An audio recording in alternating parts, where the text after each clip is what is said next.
पैशुनम, ये दोष हमें परमार्थ से रहित कर देता है। तो सुना तुमने, वो ऐसा ऐसा ऐसा है, चुगली करना, ये चुगली करना।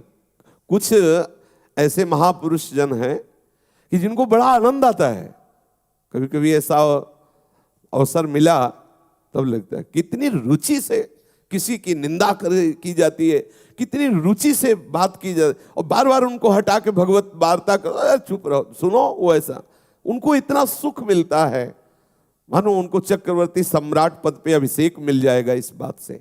देखो, अपने परमार्थ मार्ग के साधक हैं, अपनी कोई निंदा करे तो उसकी भी हमें निंदा नहीं करनी, उसके द्वारा जो हृदय में जलन होती चुपचाप सह लेना है, पर किसी की निंदा नहीं करना।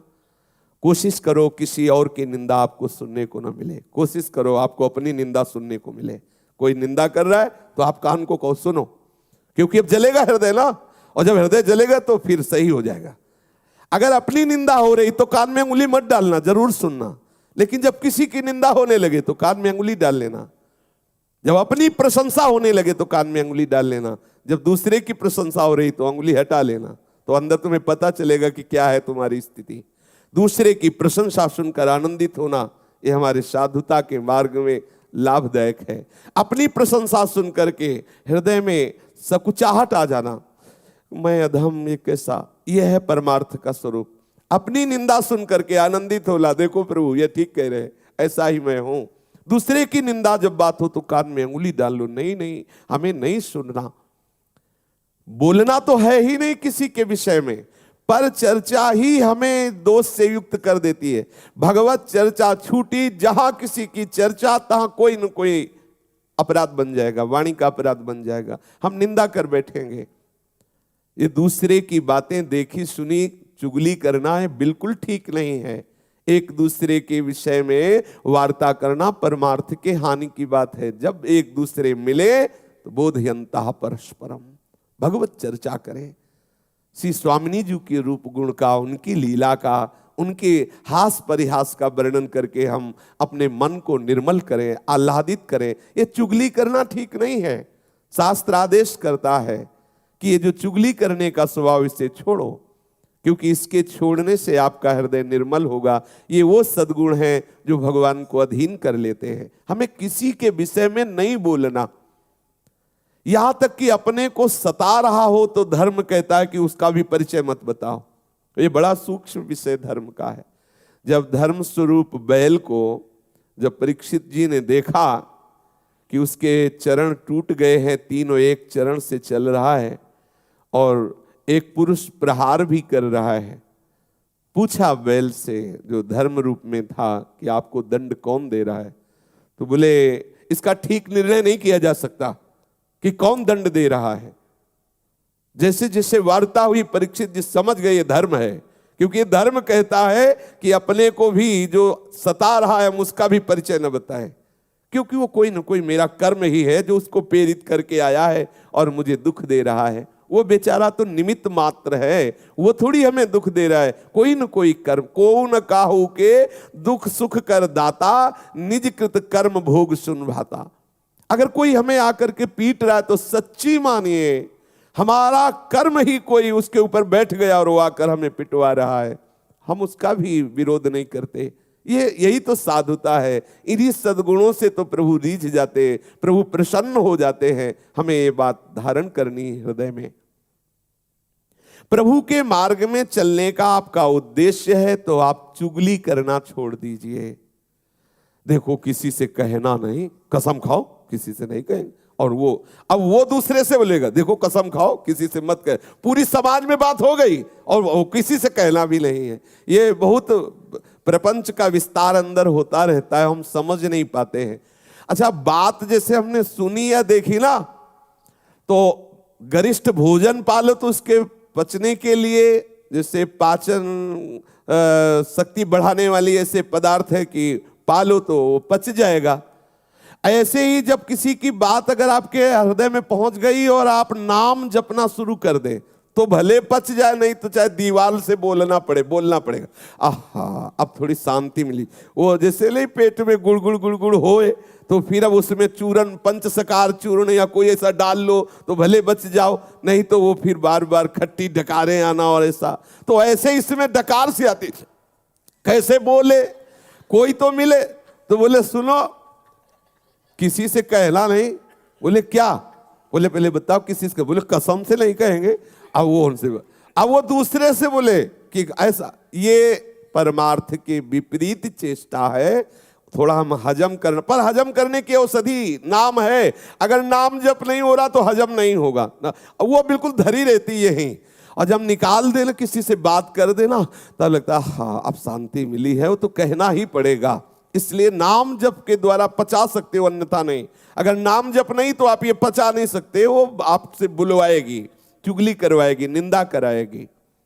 दोष दृष्टि द्वेष वृत्ति मिटा करके हमें सर्वत्र भगवत भाव करना है। इसलिए हमें किसी की चुगली नहीं करनी है। सबको सुख पहुंचाने की भावना, सबसे सुंदर दया का स्वरूप यही है। सबका मंगल हो, सब सुखी हो। कैसे होंगे? नाम कीर्तन से, नाम जप से, लीला कीर्तन से, लीला श्रवण से सबका मंगल होगा। आप किसी को 2 रोटी दे देते हैं तो उसका मंगल थोड़ी हो जाएगा। थोड़ी देर के लिए भूख मिटी, फिर 4-6 घंटे बाद फिर उसको वो सताने लगी। वास्तविक दया का स्वरूप क्या है? सबका मंगल हो, सब सुखी हो, सब आनंदित हो। तो किससे होंगे? सबका मंगल, सबका सुख, प्रभु का नाम कीर्तन श्रवण करना, प्रभु का नाम कीर्तन गायन करना, प्रभु की लीला कथा श्रवण करना, प्रभु की लीला कथा गायन करना सबसे बढ़िया निरपेक्ष दया है। जब कहीं कोई आपको मिले तो उसको सुख प्रदान करने की भावना से आप भगवत चर्चा कीजिए, भगवान नाम कीर्तन करने की प्रेरणा दीजिए, भगवान नाम जपने की प्रेरणा। ये सबसे बड़ी दया है। नाम सुकृत धन अपनी जीवन, ये हमारा जीवन है। राधा नाम हमारा जीवन है, हमारा प्राण है, सबसे बड़ा धन है, परम धन है। अब हम किसी को राधा नाम सुना रहे, राधा नाम कीर्तन कर रहे, राधा नाम जपने की प्रेरणा करें, ये सबसे बड़ा सुख है, उसको दिया जा रहा है। क्यों? इसमें फंसोगे नहीं, फंसोगे नहीं। अपने आराध्य देव का नाम कीर्तन, अगर कहीं अन्य भावना करके अन्य दया करना शुरू किया तो फंसने के चांस हैं। सबसे हित की भावना, सर्वभूत हिते रताः। कैसे हित होगा? केवल किसी को थोड़ी औषधि दे दी, थोड़ा भोजन दे दिया, वस्त्र दे दिया दया करके, तो ये कोई खास दया नहीं हुई। सदा मंगल होता रहे। यदि उसके नाम रूप लीला धाम में कहीं भी रुचि हम पैदा कर पाए संग के द्वारा, ये बहुत बड़ी दया हो गई, ये बहुत बड़ा हित हो गया, उसका बहुत बड़ा मंगल हो गया। ये हृदय में विचार कीजिए। सर्वभूत हिते रताः कैसे होगा? भगवान नाम से होगा, भगवत लीला गुणगान से, भगवत रूप चिंतन से होगा। कोई भूला हुआ जीव यदि भगवान नाम जपने लगे, उसका मंगल हो गया। उसके शरीर से ऐसे परमाणु निकलेंगे, जहां वो रहेगा वो आसपास वातावरण मंगलमय होने लगेगा। अगर एक आदमी दुराचारी है, गंदे आचरण करता है, तो जिस मोहल्ले में रहता है वो पूरा मोहल्ला दूषित हो जाता है।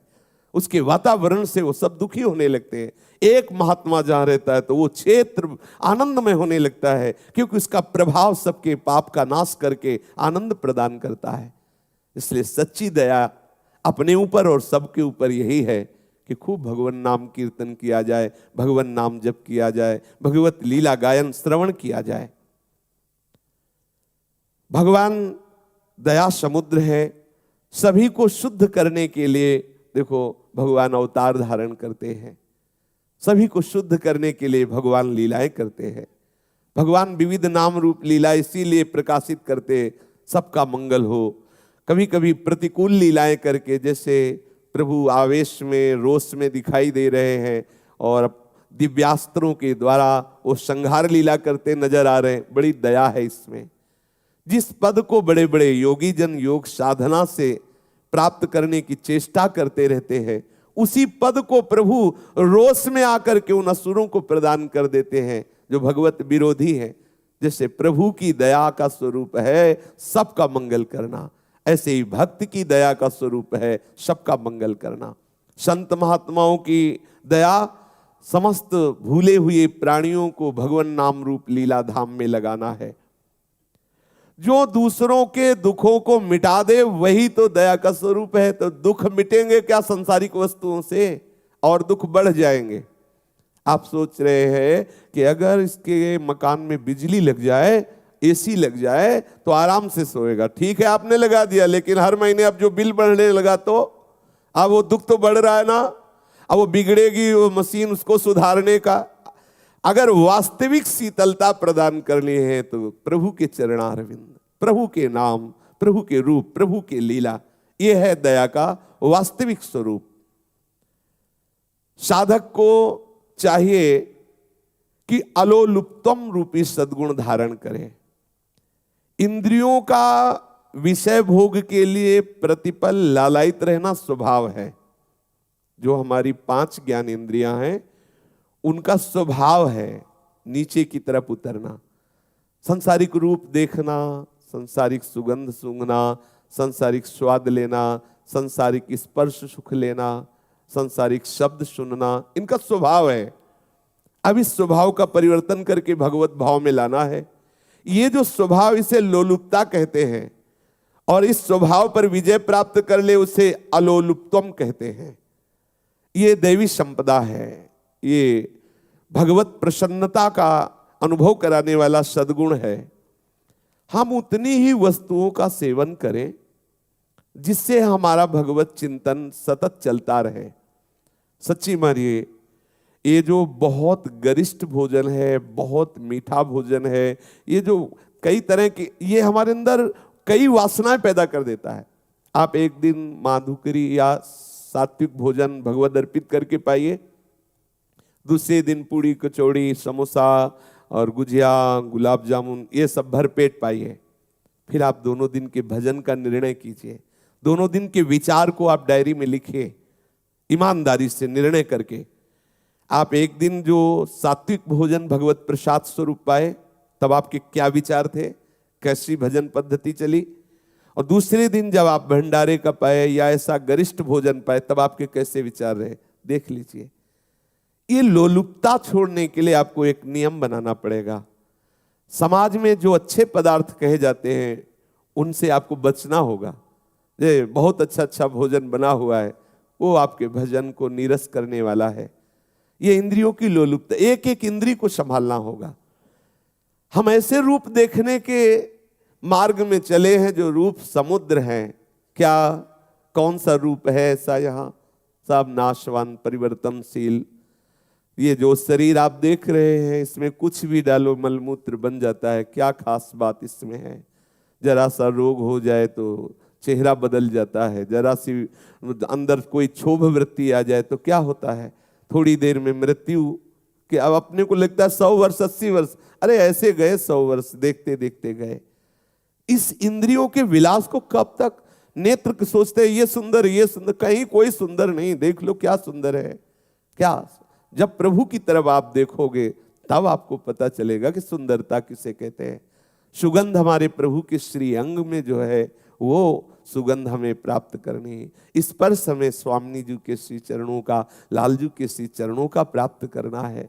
श्रवणेंद्री प्रिया प्रीतम कैसी रसमयी बातें कर रहे, इसको हमें सुनना है। एक एक इंद्री को हमें ये लोलुपता जगानी है। ये जो लोलुपता विषयों की तरफ बन गई है इसे हम त्यागे, बिना इससे त्यागे आगे नहीं बढ़ सकते। थोड़ा नेत्रों को संयम में रखें, बाहरी रूप देखने से बचिए। है ही नहीं सुंदर, क्या सुंदर है तुम्हारे अंदर, वासना इसलिए सुंदर लगता है। यहाँ कोई सुंदरता है? अरे सौंदर्य समुद्र प्रभु है, चिदानंदमयी सुंदरता प्रतिपल बढ़ती रहती। यहाँ तो प्रतिपल नाश को प्राप्त हो, क्या सुंदरता। एक देवता उतर पड़े तो सब यहाँ ऐसे हो जाएंगे जैसे सूर्य उदय होने पर तारे हो जाते हैं, ऐसे एक देवता। और प्रभु की जब सुंदरता की बात आती है तो देवलोक भूलोक रसातल कोई है नहीं, क्योंकि सब प्राकृतिक माया के द्वारा रची है। प्रभु का चिदानंद सौंदर्य। कभी अपनी नेत्रेंद्री को ये लालच लोभ जगाइए कि हमें प्रभु को देखना है। प्रिया प्रीतम श्याम सुंदर और किशोरी जी जब बात करती है, ओ अमृत रस बरसता है, वो हमें सुनना है। प्रिया प्रीतम का स्पर्श, प्रिया प्रीतम की गंध, प्रिया प्रीतम का उच्छिष्ट, हमें प्रत्येक इंद्रियों में ये लालच पैदा करना है। इसी लालच के बल से हम विषय लोलुपता का त्याग कर पाएंगे, इसी बल से कर पाए। अगर ये लालच नहीं जगाया आप तो लगेगा कैसा क्या जीवन, कह रहे हैं अच्छा ना खाओ, ऐसा ना करो, वैसा। अरे जितने दिन का जीवन मिला है मौज लो, मौज आनंद। तो ये इधर मौज है, इधर मौज है। बड़ी मौज वालों को देखा है नाली में गिरे हुए पड़े, मौज है उसमें, नाली में पड़े। एक इतनी नाली थी हितधाम के सामने, तो एक शराबी भगवान के दर्शन हुए। ऐसा लग रहा था जैसे बहुत बड़ी धारा को पार करना हो, ऐसे कदम बढ़ाते फिर खड़े हो जाते, फिर बढ़ाते फिर और आखिरकार उसी में गिर गए पार में। ये है मौज, ये मौज है भाई, सावधान, ये मौज गिराने वाली है। आइए प्रिया प्रीतम के अनुराग रस में, वास्तविक तुम्हारे मन की मांग प्रिया प्रीतम है, चिदानंद प्रेम धाम है। इधर आप गए तो विचलित होते चले जाएंगे, क्लेशित होते चले जाएंगे, फंसना ही है, कहीं भी आनंद नहीं। खोज के देख लीजिए, बहुत जन्म खोजते रहे, आज हमें अवसर मिला है आनंद समुद्र प्रभु की तरफ चलने का। तो अपनी 5 ज्ञानेंद्रियों को मन सहित प्रभु के चरणों का लालच बढ़ाइए, लोभ बढ़ाइए। मार्दवम, बिना कारण दुख देने वालों और वैर रखने वालों के प्रति भी हृदय में कठोर भाव ना लाना, उनके प्रति भी कोमल बर्ताव रखना मार्दव कहलाता है। ये कोमल बर्ताव तभी रहेगा जब ये विचार करेंगे कि बेचारा ये क्या कर सकता है, गुणों से प्रेरित है, प्रेरित होकर ऐसी चेष्टा कर रहा है। ये बहुत नीची धरा का चिंतन है। ये बेचारा जो हमें गाली दे रहा है, निंदा कर रहा है, मारा गया है, माया के द्वारा इसकी बुद्धि हरण कर ली गई है, इसलिए ऐसा कर रहा है। ये बहुत नीची धरा का। उत्तम धरा का है कि मेरे प्रीतम ही इस रूप में, इसलिए कोमलता बनी रहेगी। 2 विचार, यदि आप प्रीतम भाव नहीं रख पा रहे तो बेचारा है। वो बातुल भूत विवश मतवारे, ते नहीं बोले ही बचन विचारे, है ही नहीं उनके अंदर ज्ञान, विवेक ही नहीं कोई विचार की बोल सके। इसलिए जैसे छोटा बच्चा है, अपने को गाली देने लगे, कुछ ऐसा प्रतिकूल करने लगे तो हमारे अंदर तत्काल भाव आता है कि बच्चा है, तत्काल भाव आता है। तो ये सब बच्चे हैं। अज्ञान की धरा में ये भगवान को भी गालियां देते हैं, शास्त्रवेत्ता ब्रह्म ऋषियों की भी निंदा करते हैं, प्रेमियों की भी निंदा कर, बेचारे हैं, बच्चे हैं। इस भाव से या मेरे प्रीतम है, हृदय कठोर नहीं होना चाहिए। मार्दवम रूपी सद्गुण, कोमलता बनी रहे। जैसे अपना बच्चा अपने साथ कठोर व्यवहार करे तो हम क्या करते हैं, दुलार ही करते हैं, बच्चा है। जैसे अपने किसी अंग से अपने को चोट लग जाए तो हम क्या करते हैं, हमारी ही गलती से हमें लग गया, तो ऐसे हम सोचते हैं हमारी कोई गलती रही होगी पूर्व में, उसका परिणाम इसके द्वारा दिया जा रहा है। इसलिए हम कठोर हृदय ना हो, हमारा हृदय सदैव कोमल बना रहे। उपासक को हृदय में सबके प्रति कोमलता का भाव रखना आवश्यक है। कोई भी कठोर बर्ताव हमारा नहीं होना चाहिए। कोमलता जब आपके हृदय में रहेगी तो प्रिया प्रीतम आके विराजमान हो जाएंगे। ध्यान रखना, हृदय को कोमल बनाना है। कोमल हृदय सरस होता है, सरस कोमल हृदय में ही प्रिया प्रीतम विराजते हैं, कठोर हृदय नहीं। सब महापुरुष एक स्वर में आदेश करते हैं यही, कबहू कठोर न होई, कोमल चित सब सो मिले, कबहू कठोर न होई। सबसे कोमल व्यवहार, कोमल भावनाएं, हमारे अंदर कठोरता स्पर्श न करे, क्योंकि मुझे संभालना, मेरे हृदय में प्रिया प्रीतम आने वाले हैं।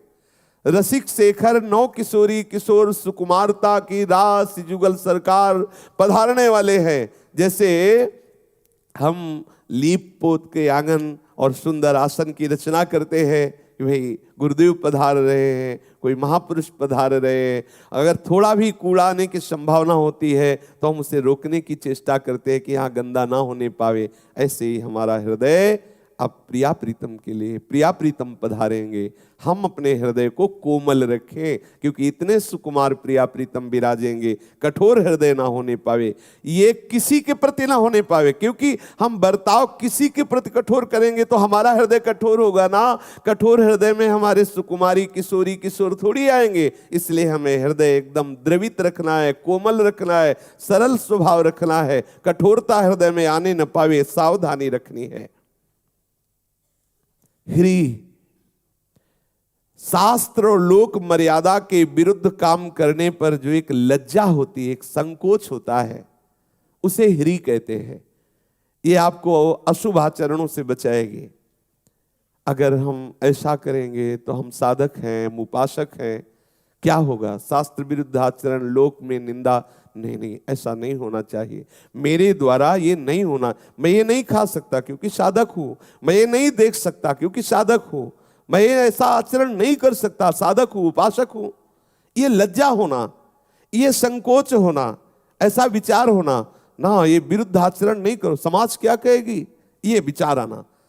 ऐसा प्रभु को क्या सोचेंगे, देखो मेरा शरणागत है, ये क्या कर रहा है, नहीं मुझे ऐसा नहीं करना। लज्जा होना, ये ह्री सद्गुण है।